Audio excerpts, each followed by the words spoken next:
Their first stop was Boston. Anne's plan was to quickly find a new man and return to being a kept woman. It was an instinct ingrained in her very bones, and the brainwashing that era had imposed on all women. A woman's place was always under a man. As luck would have it, as soon as she arrived in Boston, she ran into a gentleman who had once pursued her. To reignite her life of freedom and luxury, she decided to win him over tonight. Her eldest son Robbie was outgoing, lively, optimistic and innocent, and he was his mother's rock.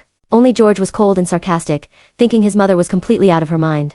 The man had once been a refined and witty gentleman of high society, but today he was drinking glass after glass, complaining about his utterly failed life, bankrupt, divorced, and in debt. In the end he actually asked Anne directly for money, and his aristocratic demeanor vanished in an instant. At first Anne tried to comfort him, until she finally felt like a fish out of water and had to retreat to the restroom.